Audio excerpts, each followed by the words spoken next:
stop you. Shoot for the sun and break.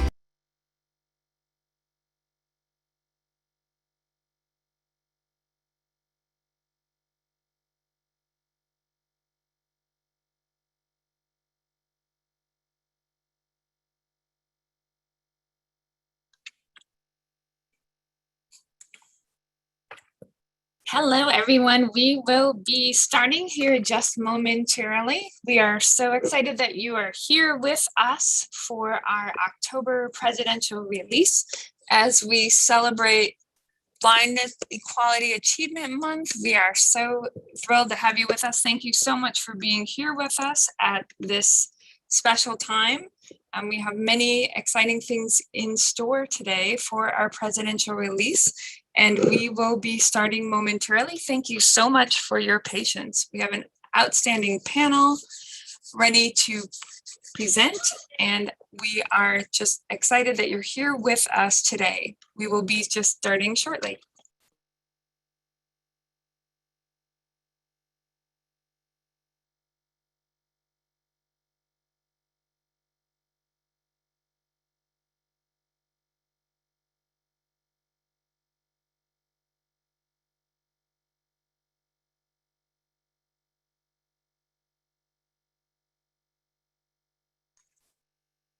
Again, thank you so much. We are working on some technical glitches, but we are going to be starting here momentarily. Thank you so much for being with us today as we are kicking off our Blind Equality Achievement Month. We have many exciting things happening this month in the National Federation of the Blind, and we will be getting started shortly. Thank you so much for your patience. We'll be starting momentarily.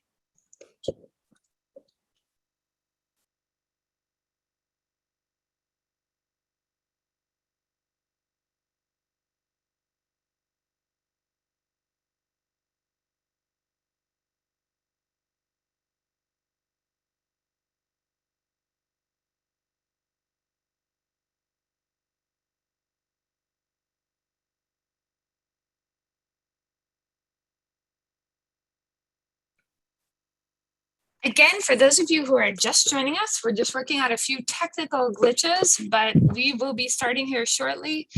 Thank you so much for being part of our presidential release as we're kicking off Blind Equality Achievement Month.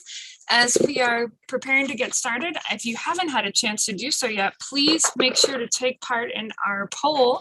Our questions are for employment: when do you disclose that you are blind?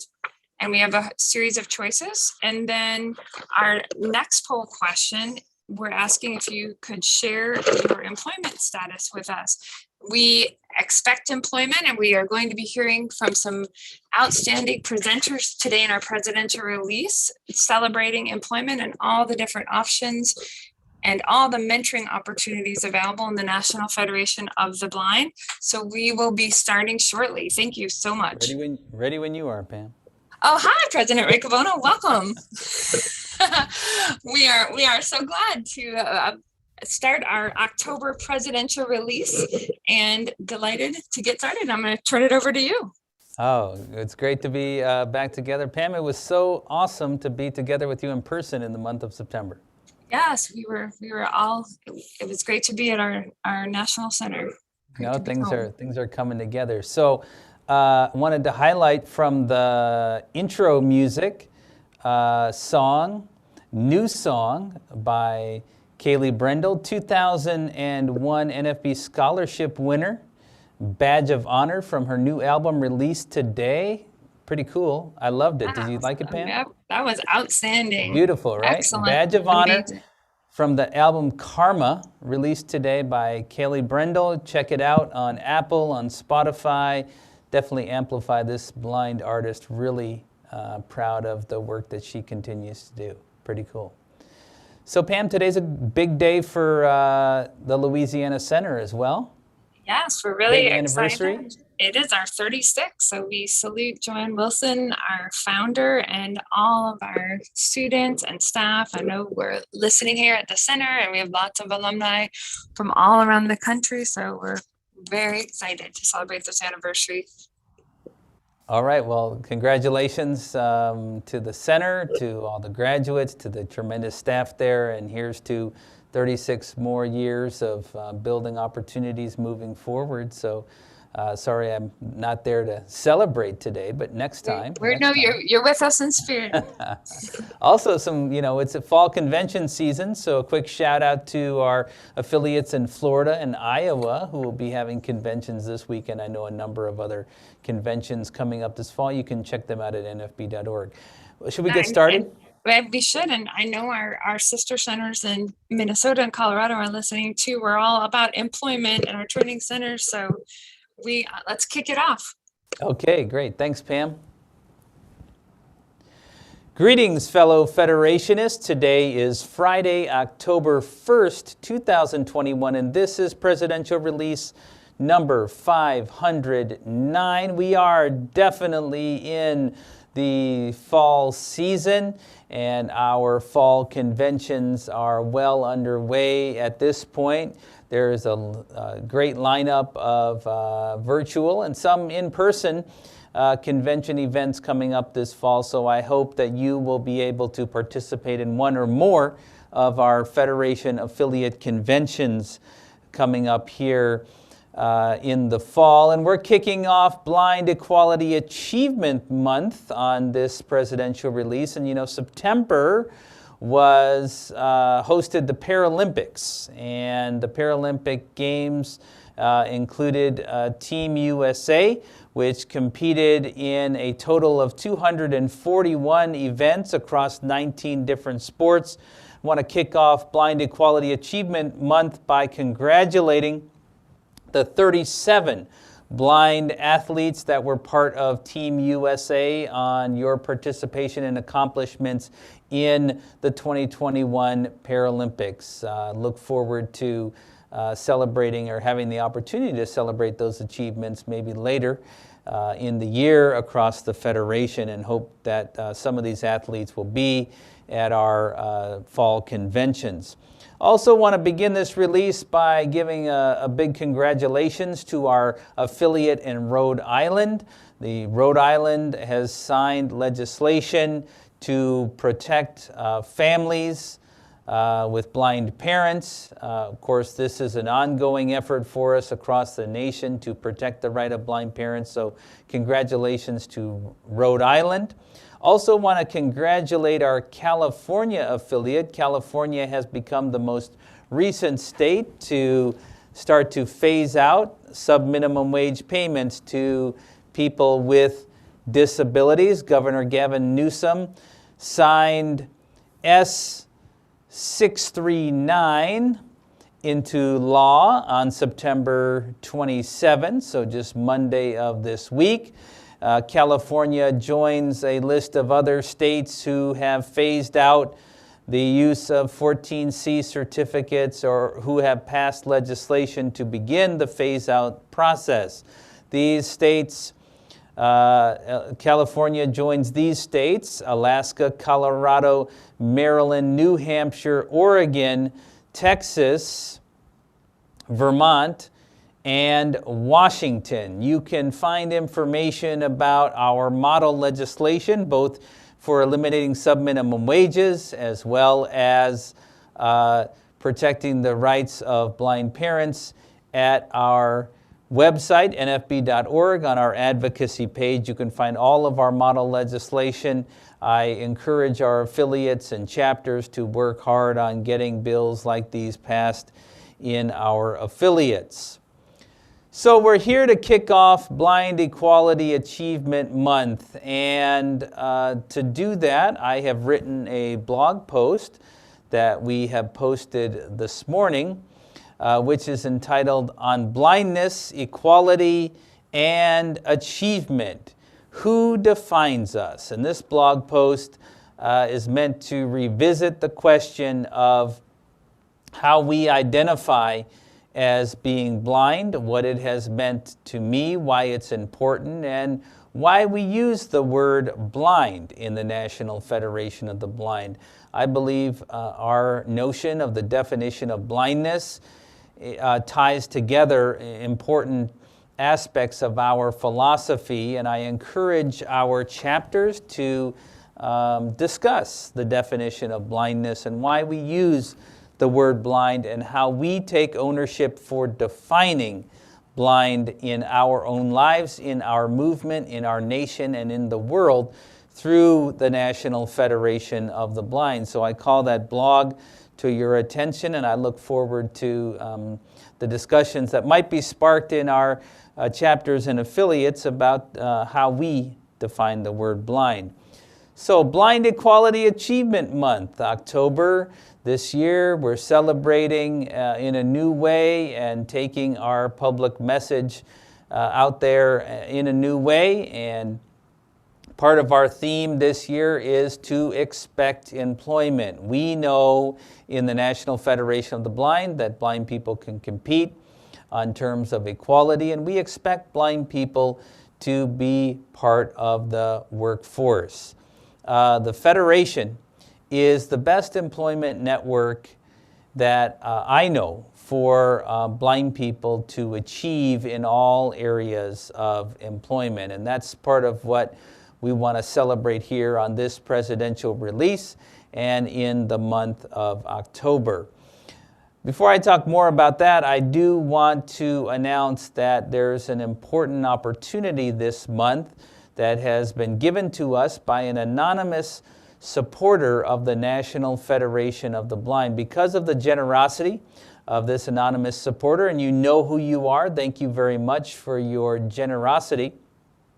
When you make a donation to the National Federation of the Blind in the month of October to celebrate Blind Equality Achievement Month, your contribution will be matched dollar for dollar up to a total amount of $50,000. So we've been offered a $50,000 matching opportunity from this donor during Blind Equality Achievement Month. So if you're in a position to make a donation to the National Federation of the Blind during the month of October, or to encourage others to do so, please do so, because your dollars can go twice as far because of the generosity of our anonymous donor. There are 3 ways for you to contribute. You can give online at nfb.org/donate.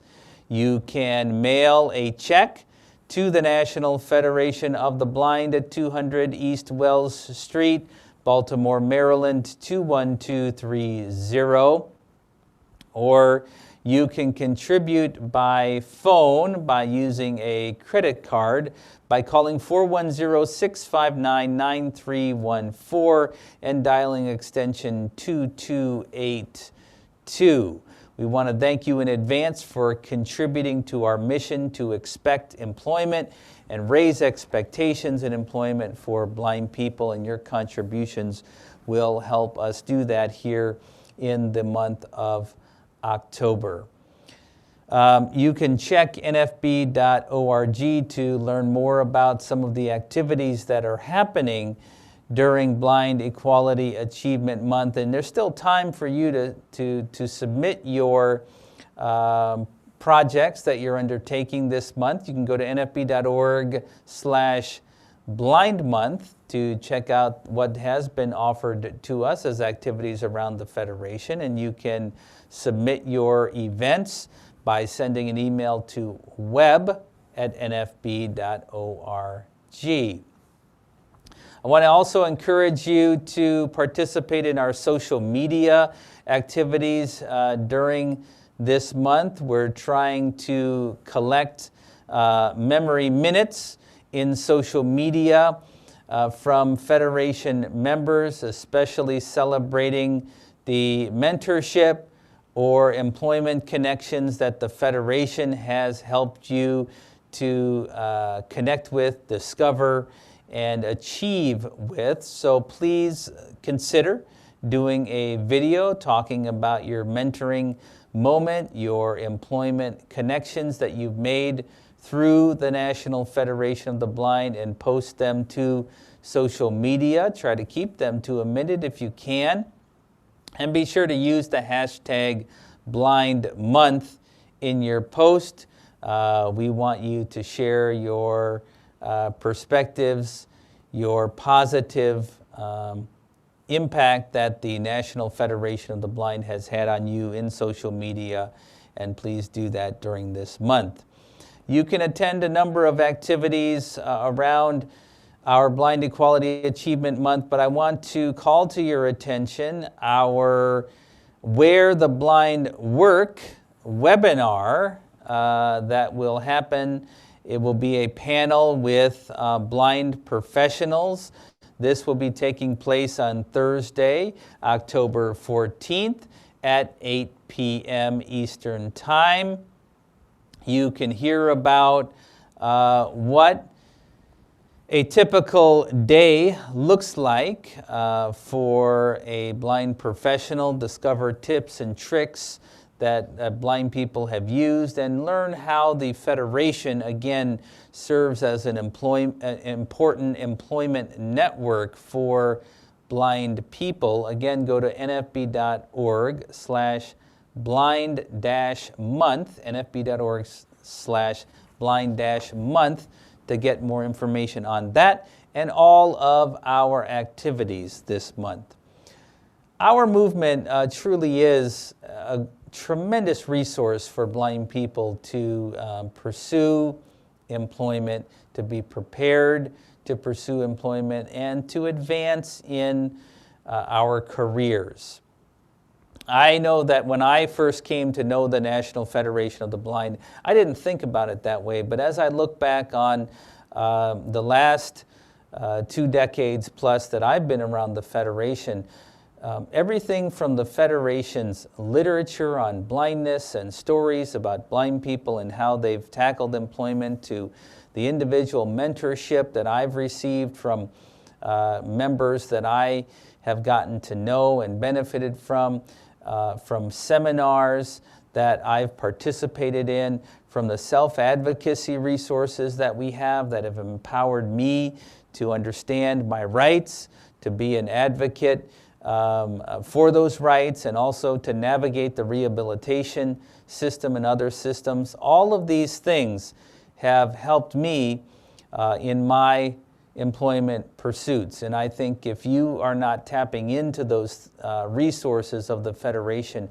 you should do so. Our organization is built on empowerment and independence, and work is a very important part of living the lives we want. In fact, work empowers a lot of other things that we might want to do in life. So tap in to this tremendous network, and I would encourage our chapters to talk about the ways that the Federation can be an important employment resource for blind people all across the country. And by the way, it doesn't stop with when you found employment. How do you deal with the workplace technology issues, the interpersonal issues, the low expectations that you might face in the workplace? The Federation is a tremendous resource for having those conversations. And what we want to do in the National Federation of the Blind going forward, we're working on establishing a Center for Employment Opportunities here at our national headquarters to pull together some of the employment activities that we have already created, and leveraging that to build more employment pipelines for blind people going forward. This is not new for us. We've been doing this for decades, but we're looking to rebrand and refocus our employment efforts as we go into 2022 and beyond. So look for more information about the Federation Center for Employment Opportunities. Having said that, I want to transition now into a special portion of today's Presidential Release Live, a little panel to talk about employment, just as an example of how we act as an employment network. I'd like to now turn this portion over to Anil Lewis, who's Executive Director of Blindness Initiatives for the Federation, to talk a little bit about the Federation as an employment network and some topics that might be helpful to spark conversation in our local chapters. Anil, are you out there? Yes, sir. And I agree with you. Well, kind of opposite. I knew the power of the Federation as a network for employment long before I realized the benefit that I could personally receive as a member and an active member of the organization, because I was doing job placement very early on in my blindness, hadn't found the Federation yet, but I heard about this organization that had all these job opportunities for the blind resources, and along with all the others that you just named. And I thought it would help me be a better professional. And I went to that convention thinking that I was going to learn something to help others in my capacity as a job placement specialist. And man, oh man, that was the beginning of a new life for me. So I agree. I think that the Federation is the best network toward employment. It's my pleasure to facilitate this panel. And as Will cues up one of the videos, I'll mention that we're hearing from Chancey Fleet, our president of our Accessibility Trainers Division. Unfortunately, she works at the library, so she couldn't participate live because she's supposed to be quiet in the library. And then we're also going to hear from Suzanne Turner, who has done work with our employment committee and is doing work now with our mentoring program. So I thought that that would give us at least a sample of some of the things that we're doing. There's no way that we can deal with it all during this presidential release. So we decided to cover three major topics in this discussion. One, access technology, because we realize that it's important. Access technology is kind of the equalizer. As technology becomes more instrumental in doing the work that we do, we have to make sure that when we expect employment, that we also expect accessibility, and our individuals who are blind going out to work have a knowledge of how to use that technology. The other aspect is networking, and that's a bigger, broader message, but I think that it's important to understand that in the context of networking, there's a lot of different ways that blind individuals can capitalize on existing resources and also learn the skills to be effective networkers. And then we'll talk really briefly about the issue of disclosure. When do I disclose that I'm a blind person? And I'm interested to see whether our poll results from our Zoom poll support what we're going to be talking about during this particular panel. So again, let's start with the video from Chancey Fleet. All right, during October, we're celebrating Blind Equality Achievement Month. And our theme is around expect employment, because we, the National Federation of the Blind, expect employment for blind people. And that's on the side of blind people, on employers, et cetera. But we recognize that a key component of that employment equation is access technology. So many jobs now require access tech in order for people to be competitively employed. And we, as the NFB, are making sure that we are doing what we need to do to create accessible technologies to make sure that blind people can perform those job tasks. And there's no better person to speak to that than Chancey Fleet, the president of our Access Technology Trainers Division. So Chancey, really glad you're able to join. Thanks for having me. Hi, everybody. I'm Chancey. Tell us a little bit about your perception of the importance of access tech, and especially the training that's necessary. So I think when we're thinking about being people in the world, having a full right to live in the world, we have a hard time enacting that right without having some grasp of assistive technology or access technology. I think one of the most important things that we can do as blind people, whether we're newly blind people or newly ambitious, is to grasp hold of those tools that we need to do research, to get information, to express ourselves, to let folks know when things are not going according to plan, and to do all those kind of building block steps that even come before employment, as well as being a full contributor in the workplace itself.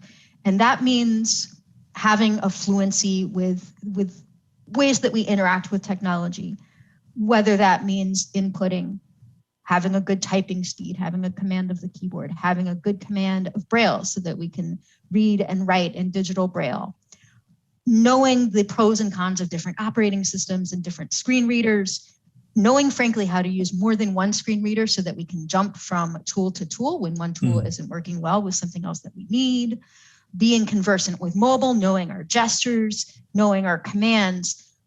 But at the root of all that is knowing how to find out. People think sometimes as an assistive technology trainer and a leader in the division that I must just know everything about technology. And nothing could be further from the truth. Well, don't you? Yeah, no. Technology evolves so fast. You know, every major operating system has releases. Every screen reader has releases. Websites come and go. Social network platforms come and go. Learning management systems are always evolving. The web is growing every day. The one skill that you need that's fundamental to all the others is being able to pose the right questions, when you're having technical trouble, being able to explain what you expected would happen and then what happened instead, being able to formulate a question, knowing how to read documentation, get the information that you need, and knowing how to be nimble, knowing to recognize when you just need to learn something versus when there's really inaccessibility happening that you have to work around. Just like cane travel, just like being a really good cook or working with a piece of wood, the deeper you get into assistive technology, the more you realize that it is not rote, it is not a science, it is an art, it is a practice, it is improvisational. And what I hope for everybody in the Federation is that they will avail themselves of quality training that doesn't just teach keyboard commands, that doesn't just give you 5 lessons and then tell you that congratulations, you can type 20 words a minute and you're done. No, we all deserve deep, high quality, comprehensive, long-term assistive technology training. And I remember in some of our training, we were talking about framing it in the context of our whole structured discovery model, which I think is important. Yes. And you spoke to that, having the ability to be nimble and problem solve. But also, isn't there a marriage between us? And I love the way you focus the emphasis on the individual and acquiring that skill set. As an organization, the advocacy work we do, especially with the big 4, Microsoft, Amazon, Google, Apple, and holding them accountable to accessibility as well? Yeah, we need to create that accountability, and we do by working with those companies day in and day out. But I'm going to take this to a more basic, fundamental place, because I think a lot of people tune out when they hear about assistive technology. They may say, this isn't really for me. I'm not a nerd. Come on. Here's the deal, though.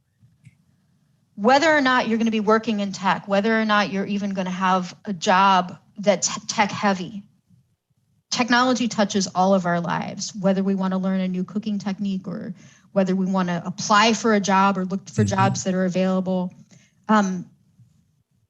And when we're thinking about voc rehab cases for people that are trying to get into the workforce or get into school, and when you open your voc rehab case, a lot of information is coming at you so fast.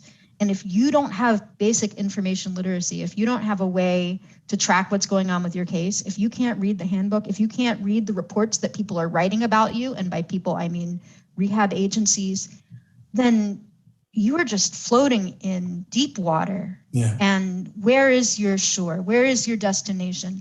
What I think what we all need to do as an organization is to reach out to those members that are just getting started on their technology journey and recognize that for those that are new to VR or just considering whether VR is the right path for them, everybody needs a hand up, getting them online enough and information literate enough that they can take their own notes, they can read what is being written about them, and they can correspond with the professionals in their life who are in a position to help them succeed or sort of let them flounder. And I think at the chapter level, the state level, and the division level, pairing folks up with mentors so that they can get that basic information literacy even before they go to formal classes, that is one of the biggest gifts that we can give to another Federation member.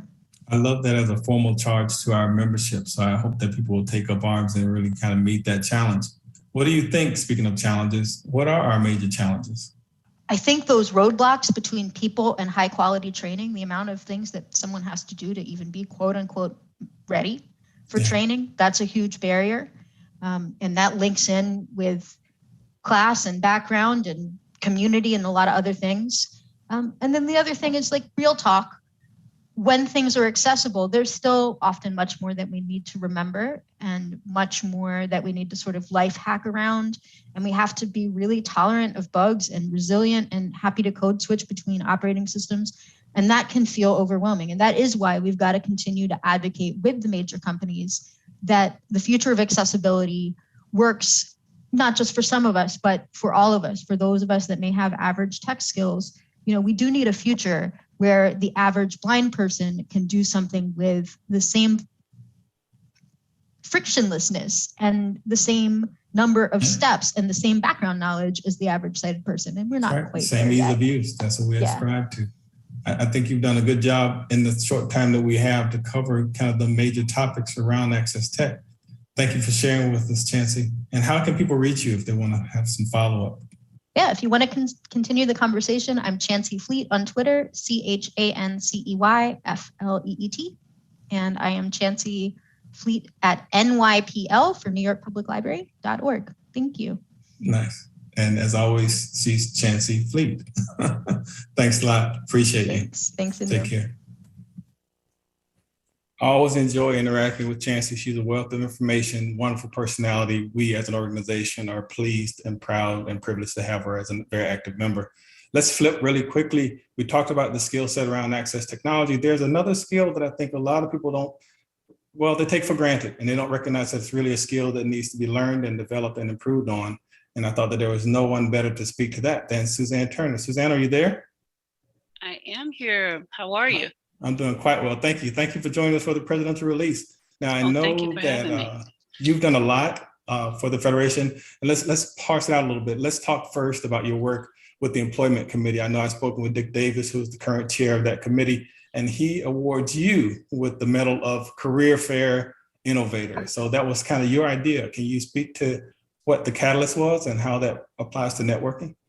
Well, first, let me thank you for having me speak today about one of my passions and my blessings. So the Employment Committee is dear to my heart because I am one of the individuals that ended up in sheltered workshop, but knew I wanted to do something different.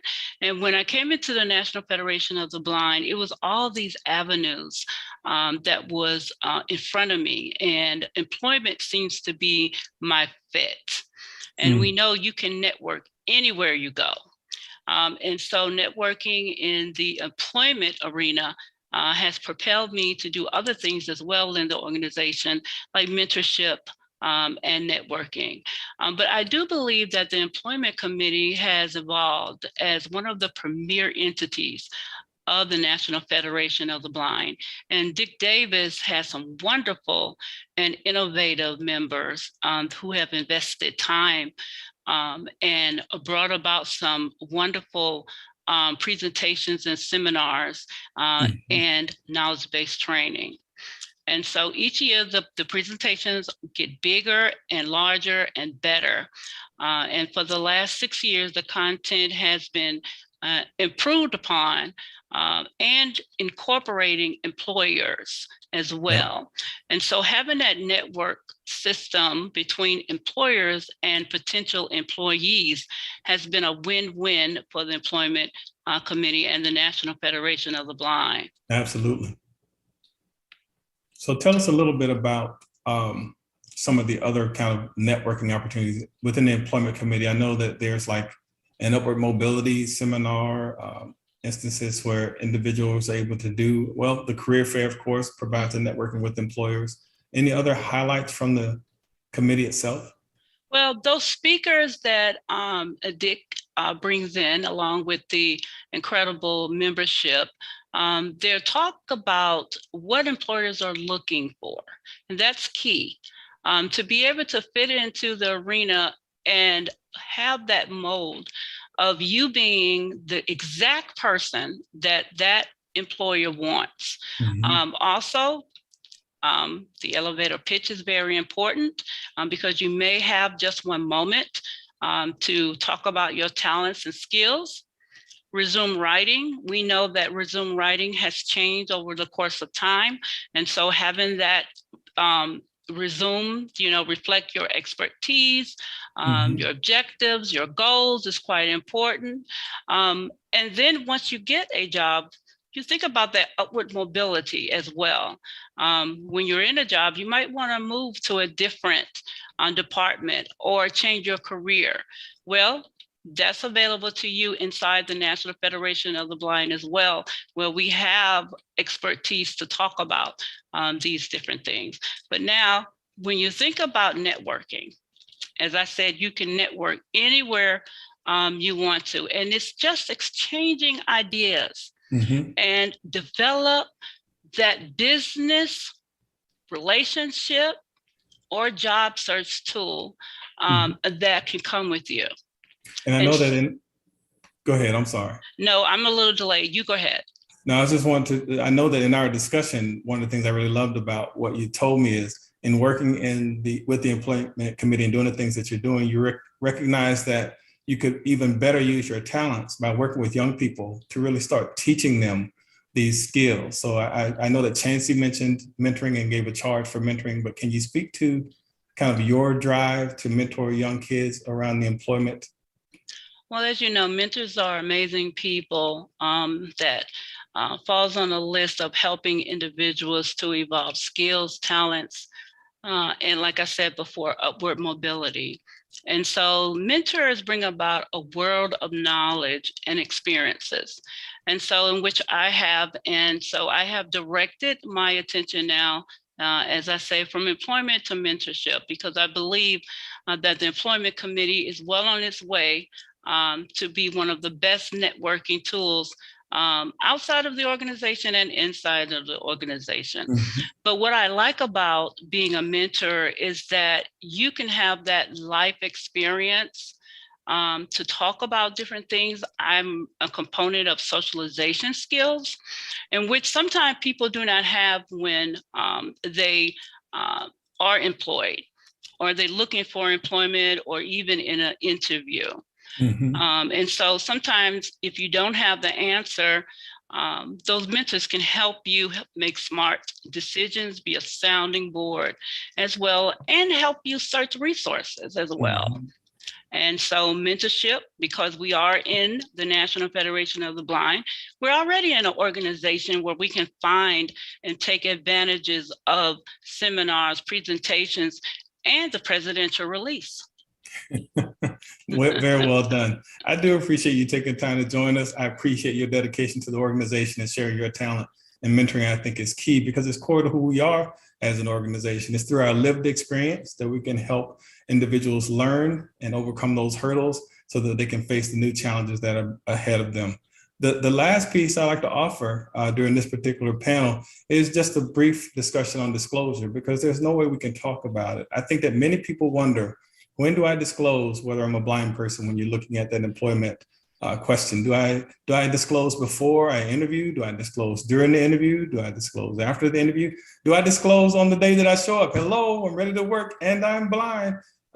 There's so many different ways, and there's no direct answer because it's all based on your positive self-concept of yourself as a blind person, your skill level, meaning your ability to use the alternative skills of blindness to be competitive in that work environment, and also just your comfort in having conversations around yourself, not only just your blindness, but also being able to communicate to a potential or existing employer that you really are a viable, competitive employee.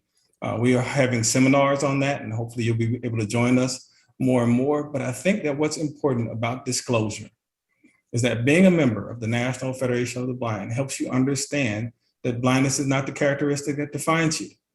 Blindness is just something that you have to deal with every day.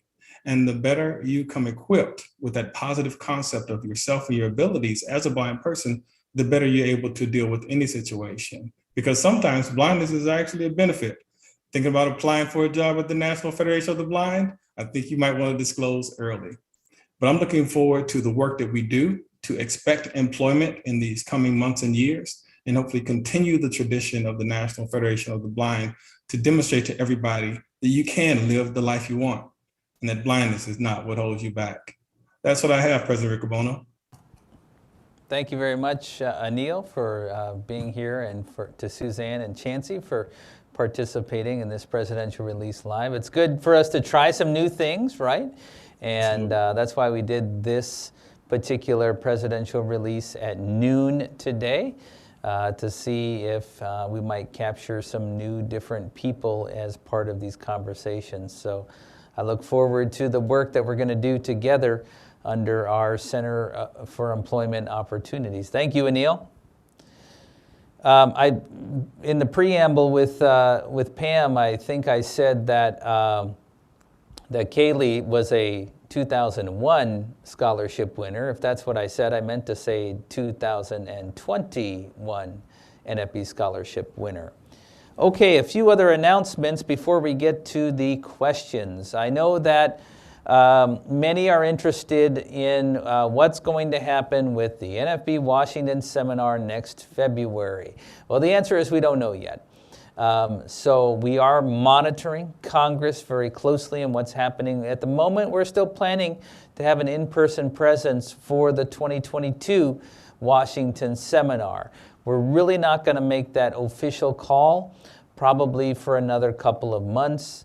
Probably we'll make the official call on that in early December so that we have the best information possible. So stay tuned. We will have a presence on Capitol Hill of some sort in 2022, but we want to make sure we do it in the best way possible. Also, on the last presidential release, I announced the hope that we would have the Independence Market e-commerce up and running by today, based on a question that was asked. We're still doing some QA testing, and we found a couple of bugs that needed to be addressed. So it's not up today. It is coming soon. You can still find the catalog at nfb.org, and you will be able to very soon buy your products online. But in the meantime, you can still call up and get things from the Independence Market, and we're sorry for the delay in getting the e-commerce up and running, but our team would love to talk to you about what you'd like to buy. A few legislative updates, especially about the Access Technology Affordability Act. H.R. 431 is now up to 114 co-sponsors in the House of Representatives. A special thank you to Florida, Hawaii, Illinois, Nevada, and New York for recently adding co-sponsors to the bill. In the Senate, S212 is up to 27 co-sponsors. Our two most recent co-sponsors are Senator Amy Klobuchar from Minnesota, and we have also gotten on board Senator Catherine Cortez Masto, who is a member of the Senate Finance Committee. So two very important ads in the Senate. I would encourage you to continue to get co-sponsors for ATAA.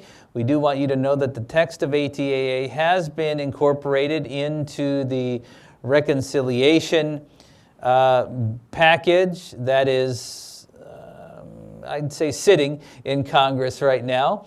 But we're really happy that it's there. It's included in section 138.519, starting on page 2,319. But it is there, it's included, and we are very hopeful that it will be part of the final package. So continue to contact members of Congress, let them know how important this bill is, and encourage them to keep it as part of that reconciliation package. Also, the Medical Device Non-Visual Accessibility Act, H.R.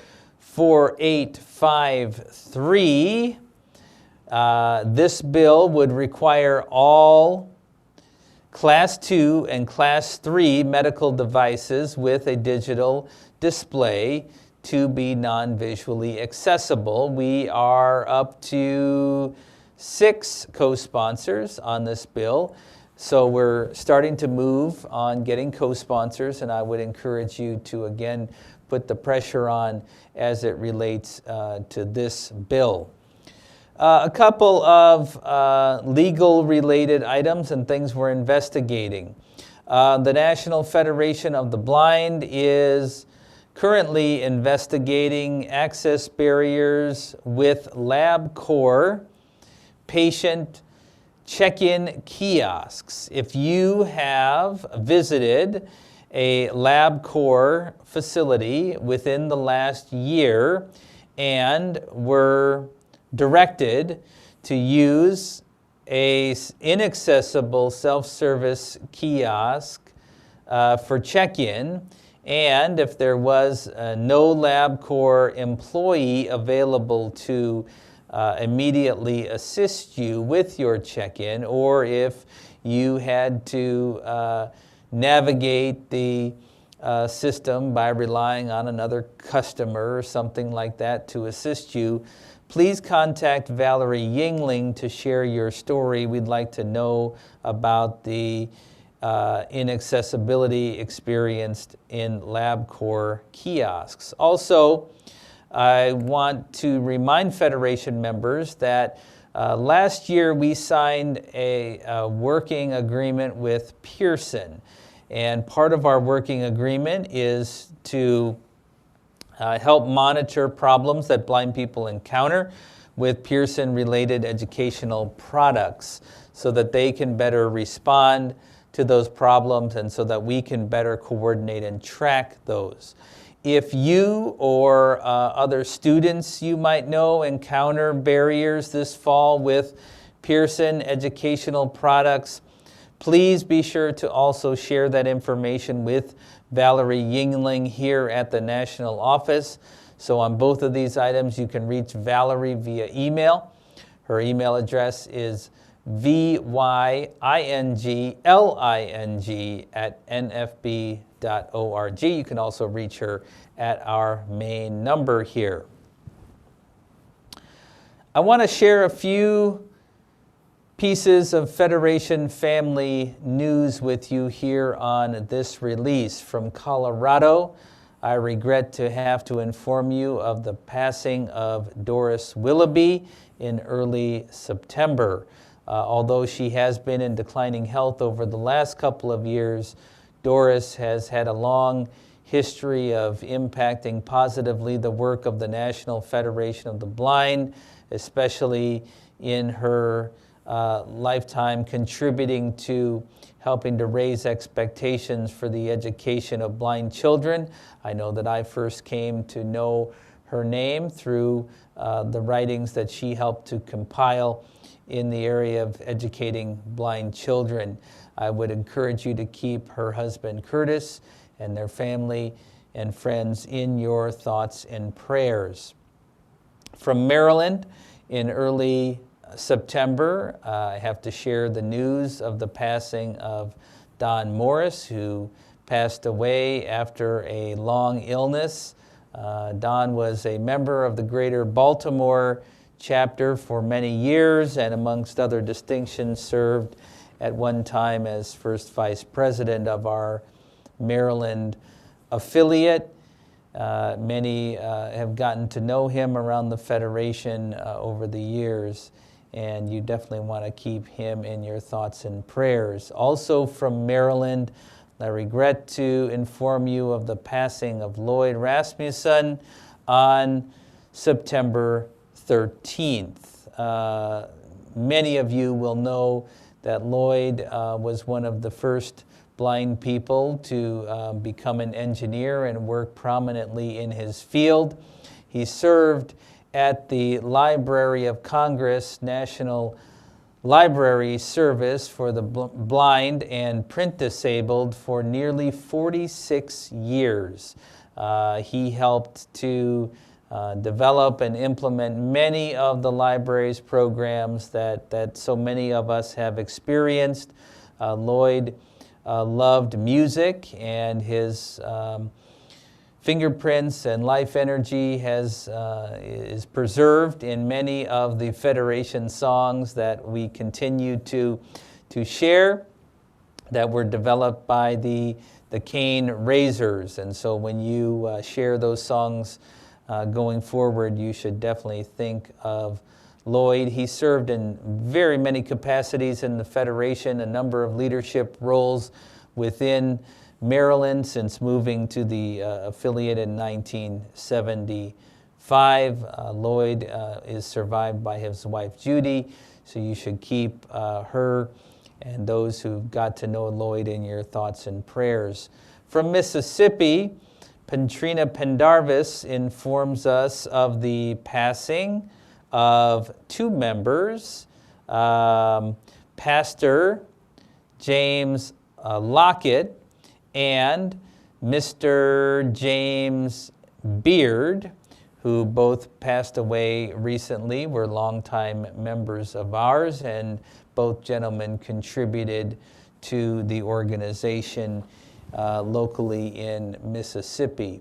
I encourage you to keep all of these Federation members and those who I might not know about in your thoughts and prayers as we move forward in Blind Equality Achievement Month. Pam, I think those are the announcements that I have for the moment. I'm going to turn it back to you. Okay, thank you so much, President Riccobono, and thanks to our panelists. I know that generated a lot of great discussion, and I want to share our poll results as it relates to employment. So our first poll question was, when do you disclose? We touched a little on this on the panel. When do you disclose that you're blind? And our top vote getter was during the interview at 56%. And 27% disclosed before the interview. So, and then a kind of a mixture between the others after the interview on the first day and never. We're all roughly 5 to 6%. So that was our first poll. And our second poll question was, what is your employment status? And our top 33% of our listeners are employed full-time and 13% are employed part-time. We have 13% are currently unemployed but looking for work, 24% retired, and we're really excited to have 8% of our listeners today are students. So thank you so much. It's always great to hear our poll results and appreciate everybody participating. So we are going to turn it over to our Q&A. We had a lot of great questions. So thank you everybody for submitting your questions ahead of time and also during our Q&A session today. I'm going to share some of those questions, many of them centering on employment. So our first question, President Riccobono, for you, asks about what companies are committed to hiring blind people? What companies is the National Federation of the Blind? What companies are we working with? And how are we creating those partnerships out there in corporate America? Oh, so that's a great question. I'm going to answer quickly because I know we want to get to as many questions as we can. You know, in terms of what companies are kind of great places for blind people to work, I would say talk to other blind people because the thing is, it's a little bit subjective, but what you want to look for are those companies that clearly welcome diversity and are open to having those conversations. It's hard to say which companies are truly open to it because the experience varies. Now, a lot of the larger employers, take for example, Microsoft, who we have a great relationship with, they work very hard to and value finding people with disabilities. But there are a lot of other companies who we've had the opportunity to talk with who, although they may not express it that way, blind people are employed there and have great experiences because of their own advocacy, but because of the support they've found from management. So I would say talk to other blind people to find out what their experience is in the workplace. Now, the National Federation of the Blind, we're establishing an employment leadership network to engage with employers and to create stronger relationships with corporate America. This is a new initiative that we're launching. Obviously, we have some long-standing relationships with UPS and the tech companies, Microsoft, Google, Amazon. There's others we could mention, obviously the AT companies, but we want to expand that network as part of what we're doing this month. So stay tuned for more on that. That's what I would say about it at the moment. It's a great question. We have a number of employers who are looking to the Federation to connect with skilled blind talent, and we want to be the conduit for getting blind people into those companies. Okay, great. And our next question, we have a couple questions related to this. So the question is, why are NFB training centers located in 3 states? And how can training be made accessible to people across the country? Well, to answer the question simply, it's because those 3 affiliates in particular have spearheaded the development of NFB training centers. You know, creating a high-quality training center and sustaining it for 36 years, not an easy job. And we would love to have NFB style training everywhere in the country. But it takes a real resource commitment, it takes talent, it takes energy, imagination. And so our training centers have been intended to be models for other training centers in the nation. If we could figure out a formula to make NFB training, our philosophy, structured discovery, work in every state and as part of the fabric of all state agencies, certainly we would do that, right? But that's why we have the National Federation of the Blind. We're still working on that mission. Sustaining a training center is a very difficult thing to do. I'm sure if you talk to our affiliates in Colorado, Minnesota, or Louisiana, it's a big part of what they do on a regular basis. It's an important part of their outreach program. You know, the Federation, as a national movement, we don't fund our affiliated training centers. And so they, we love them, we help them where we can, but they have to go out and fend for themselves. We need to continue to find ways to build better training in more places and to get the rehabilitation system to support that. But that's why we have the movement that we have, because we're not done with that yet.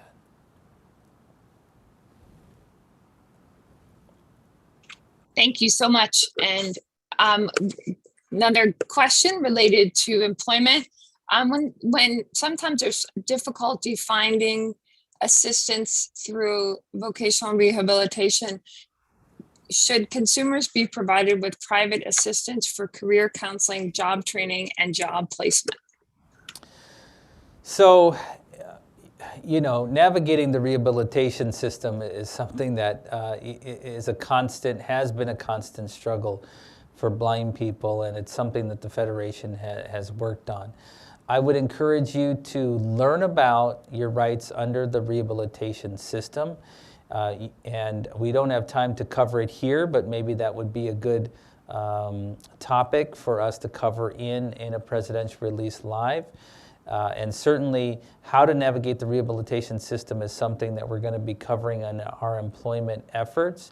We do have some resources at nfb.org about how you manage development of your own individualized plan for employment under rehab, defining the resources that you need for employment, and how to get the most out of rehabilitation. The fact of the matter is, your strongest network for navigating the rehabilitation system and getting into employment is the Federation. It's a better network than the rehab system is in many places. Now, not to discount, there are many places where rehab is doing well by blind people. I'd also call to your attention, the Client Assistant Program in many states, which can help you if you're running into trouble getting the resources and support you need from the rehabilitation system. Okay, great. And I think we have time for another question. The question is it appropriate to ask your employer to purchase access technology?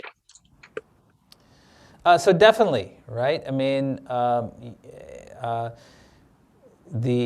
as an employee, you're providing value to your employer. And it's certainly appropriate to have conversations with them about the tools you need to be successful.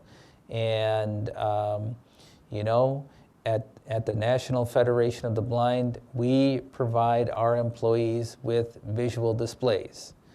They wouldn't be able to do their jobs otherwise. These are folks that can use visual monitors in the same way that we give blind people the tools they need. Now, I'm a blind person. I don't tend to use the visual display on my computer. So I need other tools. So make the case for the tools that you need and have those honest conversations that those tools are going to assist you in being a productive employee. And there are some programs out there to assist employers with making those purchases, but you certainly have the right to have those conversations with your employer about the tools you need to do the job they've hired you to do. Thank you so much, President Riccobono, for your reflections. And just if we did not have a chance to answer your question, our wonderful communications team will be following up. And thank you so much to everyone for submitting such excellent questions for our discussion as we're expecting employment. So I want to invite everybody to please join the next NFB Presidential Release Live, which will be on November 1st at 8 p.m. Eastern, using Zoom, the Nation's Blind YouTube channel, our internet stream, or by asking your Amazon device to open Nation's Blind. Contact President Riccobono at 410-659-9314 or via email at officeofthepresident@nfb.org. And I will now turn it over to you, President Riccobono, for customary endings. Thank you very much, Pam. Great to hear your voice. And great employment questions. Please keep those questions coming. I think our team could use those to shape some of our employment programming going forward. That's what I have to offer for our October presidential release, kicking off Blind Equality Achievement Month. I'm looking forward to visiting some affiliate conventions, hopefully in person during the next month. It's really great that we've been able to have some more events opening up at our national office, and the Federation is definitely in full swing across the country. So many great things we have in front of us. I wish everyone well. Best wishes on your activities for our Blind Equality Achievement Month. Happy White Cane Awareness Day. And please, if you're in a position, make a contribution to the Federation during this pivotal month as we come to the end of the year. I'm going to now turn it over to our customary endings. But before I do that, let me say, be well, and let's go build the National Federation of the Blind. Hey, girls. Hi. I have a question for you. Yes. What kind of store sells bagels and donuts? I know, but I'm not going to tell. A bakery. No. Whole Foods. I knew it. What room do you hide in to protect yourself from a ghost? I don't know. The living room. What do you call a snail that works on a farm? I got nothing. The farmer in the shell. The what? The farmer in the shell. The farmer in the shell. The farmer in the shell. Hi, Cheerio, the farmer. The preceding message was brought to you by Mark Riccobono, President, National Federation of the Blind, Office of the President at nfb.org, 410-659-9314, www.nfb.org. Let's go build the National Federation of the Blind.